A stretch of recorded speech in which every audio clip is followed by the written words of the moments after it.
నమస్తే అండి. నా పేరు డాక్టర్ గౌతమ్. నేను ఇప్పుడు సిట్టింగ్ ఎమ్మెల్యే అండ్ మినిస్టర్ అయిన అంబటి రాంబాబు అల్లుడిని. అది నా దురదృష్టం. ఎవరు ఏం చేయలేరు. బట్ ఈ వీడియో చేయాలా లేదా అని నేను చాలాసార్లు ఆలోచించి చేయటం నా బాధ్యత అని అనుకున్న తర్వాత నేను ఈ వీడియో చేస్తున్నాను. అంబటి రాంబాబు అంత నీచుడు, నికృష్టుడు, దరిద్రుడు, శవాల మీద పేలాలు ఏరుకునే రకాన్ని నేను నా జీవితంలో చూడలేదు.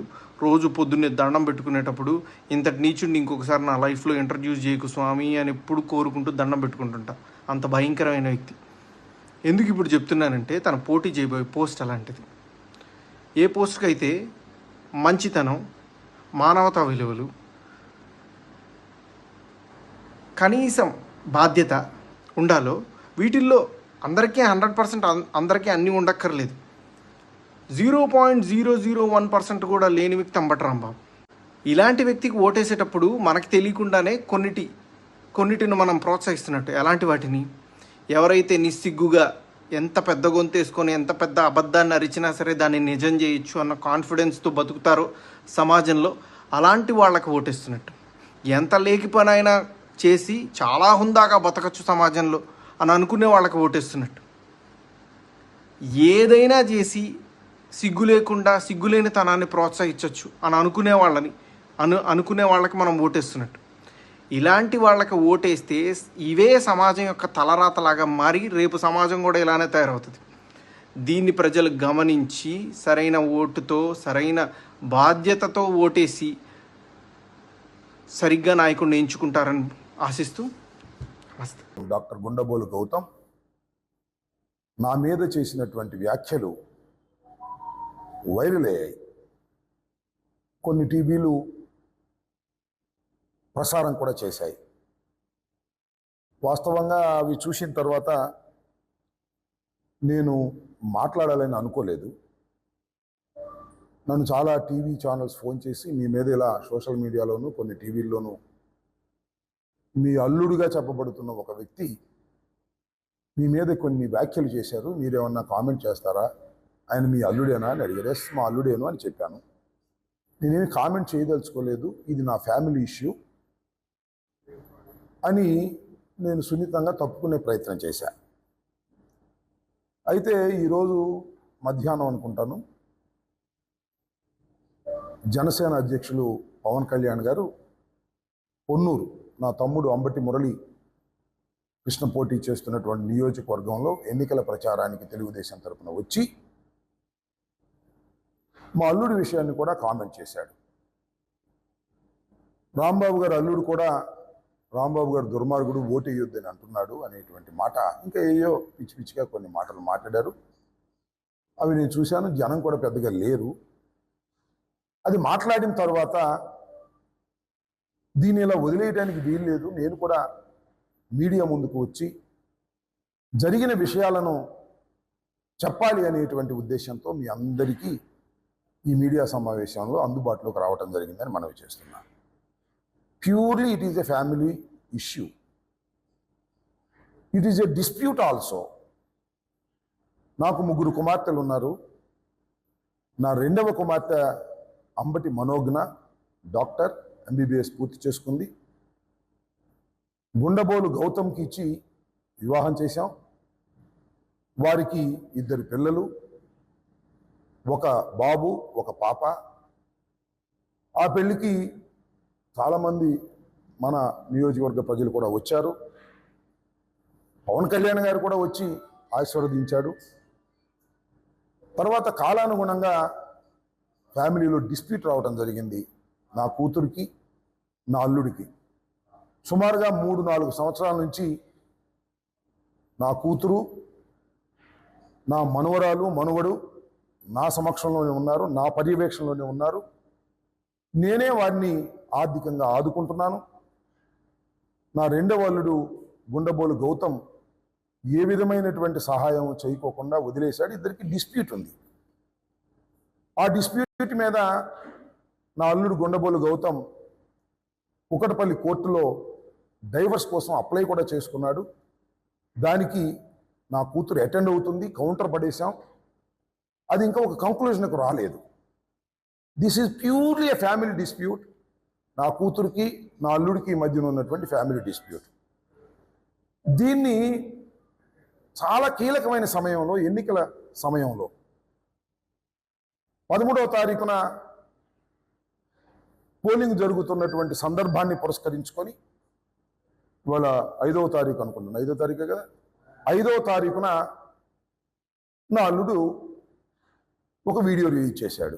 నేను ఒక పెద్ద దుర్మార్గుండని, దుష్టుడని, నాకు ఓటు వేయొద్దని. సరే, అతను చేశాడు, that is a different matter. దాని గురించి నేను పెద్ద మాట్లాడదలుచుకోలేదు. ఎందుకంటే నా అల్లుడు ఏం రాజకీయ నాయకుడు కాదు, ఈజ్ అ డాక్టర్. నా కూతురు ఏమి రాజకీయ నాయకురాలు కాదు, she is also a doctor. తర్వాత నేను ఎందుకు మాట్లాడాలని అనుకుంటున్నానంటే, పవన్ కళ్యాణ్ గారు పొన్నూరులో ఇదే సంభాషణ మాట్లాడారు.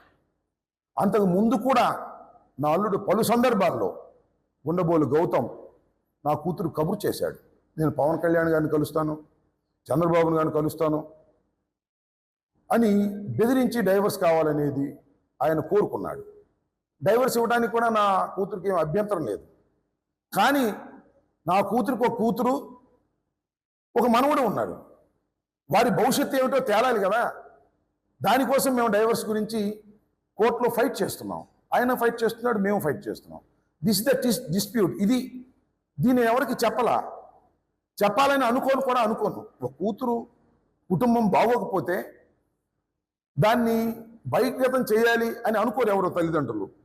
అయితే 4 సంవత్సరాల క్రితం నా కూతుర్ని అర్ధంతరంగా వదిలేస్తే నా కూతుర్ని సంరక్షించుకుంటున్న వ్యక్తిని నేను. నా కూతుర్నే కాదు, నా గుండబోలు గౌతమ్ కూతుర్ని, కొడుకుని కూడా సంరక్షించుకుంటున్నా నేను.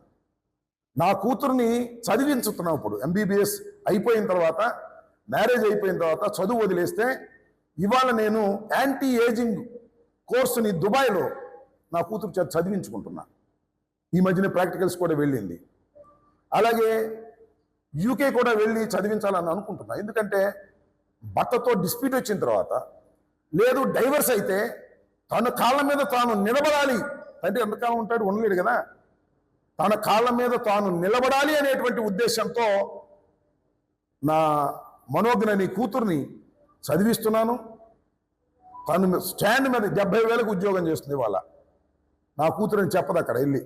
ఆఫ్టర్ ఆల్ 70,000కి ట్రైనింగ్, యాంటీ ఏజింగ్ మీద, హీర్ ప్లాంటేషన్ మీద ట్రైనింగ్ అవుతుంది. 70,000కి చేస్తుంది ఉద్యోగం. నా కూతురుగా, మంత్రి కూతురుగా. ఎక్కడ కూడా మంత్రి కూతురుని చెప్పదు. ఇలా సంరక్షించుకుంటున్నటువంటి తరుణంలో నా అల్లుడి వల్ల నాకు ఓటు వేయొద్దని, నేను దుర్మార్గుడని. ఎక్కడ దుర్మార్గుడని చెప్పండి. ఏదైనా దుర్మార్గుడైతే నా అల్లుడై ఉండాలి. నా కూతుర్ని వదిలేసిన అల్లుడై ఉండాలి. తన కూతుర్ని కూడా వదిలేసిన అల్లుడై ఉండాలి. తన కొడుకును కూడా వదిలేసిన అల్లుడై ఉండాలి. ఇలాంటి పరిస్థితుల్లో ఏమయ్యా పవన్ కళ్యాణ్ గారు, నువ్వు నా అల్లుడిని రెచ్చగొట్టి రాజకీయ లబ్ధి పొందాలని పొన్నూరు వచ్చి నా తమ్ముడి మీద, నా మీద అల్లుడే ఓటు వేయద్దు అంటున్నాడని మాటలు మాట్లాడుతున్నావంటే ఏంటి? What is this? అంత అవసరమా రాజకీయాల్లో? నాకు అర్థం కాలేదు. ఏమంటే రాజకీయ విమర్శలు చేసావు పోలవరం గురించి, చెయ్యి, తప్పలేదు. కానీ ఇలాంటి నీచమైనటువంటి రాజకీయాలు చేసి నా దృష్టిని మరలించాలనుకుంటున్నారు. ఎందుకంటే నేను చాలా సీరియస్గా ఎలక్షన్ చేసుకుంటున్నటువంటి సందర్భం. నా దృష్టిని మరలించి రాజకీయాల నుంచి ఫ్యామిలీ వైపు చేయాలనుకుంటున్నారు. అట్లా దృష్టి మరలేవాడిని కాదు. ఇవాళ కూడా నేను ప్రెస్ మీట్ పెట్టేవాడిని కాదు. కేవలం పవన్ కళ్యాణ్ గారు మాట్లాడారు కాబట్టి ఆ విషయం పొన్నూరులో నేను పెట్టవలసి వచ్చింది. మళ్ళీ దీని గురించి నేను మాట్లాడను. It is purely family dispute. This is before the honourable court will decide. Till then నేను మాట్లాడాల్సిన అవసరం లేదు, మాట్లాడకూడదు కూడా. నా దృష్టిని మరలించే ప్రయత్నం చేస్తున్నటువంటి నారా చంద్రబాబు నాయుడు గారికి చెప్తున్నా, నా దృష్టిని మరలించడానికి ప్రయత్నం చేస్తున్నటువంటి పవన్ కళ్యాణ్ గారికి చెప్తున్నా, నీచమైన రాజకీయాలు చేయకండి, ధైర్యంగా ఎదుర్కోండి జగన్మోహన్ రెడ్డి గారిని, నన్ను తప్ప. ఏదో పిచ్చి పిచ్చి మాటలు మాట్లాడేటువంటి ప్రయత్నం చేస్తున్నారు. ఆ విషయానికి వెళ్తే ఎవరి కుటుంబాల్లో ఎన్ని సమస్యలు ఉన్నాయో మాట్లాడితే చాలా విషయాలు బయటకు వస్తాయి. అవన్నీ కూడా అసందర్భం అని కూడా ఈ సందర్భంగా నేను మనవి చేస్తూ, విఘ్నులైనటువంటి రాష్ట్ర ప్రజానీకం, విఘ్నులైనటువంటి నా సత్తెనపల్లి నియోజకవర్గ ప్రజానీకం, ఆలోచించండి. ఈ నీచమైన రాజకీయాలను తిప్పి కొట్టేందుకు ప్రయత్నం చేయండి. మీరు ఏది ధర్మం అనుకుంటే అది చేయండి. నేను ఈ విషయంలో నా అల్లుడు కూతురు విషయంలో నా కూతుర్ని సపోర్ట్ చేసుకుంటున్నాను. నా కూతుర్నే కాదు, నా కూతురుకు ఉన్నటువంటి ఇద్దరి బిడ్డల్ని సపోర్ట్ చేసుకుని సమాజంలో తల ఎత్తుకొని బతికే విధంగా నేను ప్రయత్నం చేస్తున్నాను. అది నా ధర్మం ఒక తండ్రిగా నేను భావిస్తున్నాను. వారిద్దరి మధ్యన డిస్ప్యూట్స్ ఉంటే కోర్టు విల్ డిసైడ్ ఎవరి తప్పు ఎవరి రైటు. నేను నా కూతురుదే రైట్ అనుకుంటాను, కాదని ఆయన అనుకుంటాడు. That is a different matter. దీన్ని బహిరంగంగా వచ్చి చెప్పుకోవాల్సిన పరిస్థితి వస్తుందని నేను అనుకోలేదు. కానీ కీలకమైన సమయంలో పవన్ కళ్యాణ్ గారు, చంద్రబాబు నాయుడు గారు పరకాయ ప్రవేశం చేసి, నా అల్లుడు పరకాయ ప్రవేశం చేసి ఈ విధంగా చేశారు. కాబట్టి నేను మాట్లాడాల్సి వచ్చింది. మళ్ళీ దీన్ని కంటిన్యూ కూడా చేస్తారు. బహుశా ఏబిఎన్ వాళ్ళు తీసుకొచ్చి మా అల్లుని కూడా కూర్చోబెట్టి మాట్లాడించవచ్చు, లేదా TV5 వాళ్ళు తీసుకొచ్చి మా అల్లుని కూడా కూర్చోబెట్టి టీవీలో మాట్లాడించవచ్చు.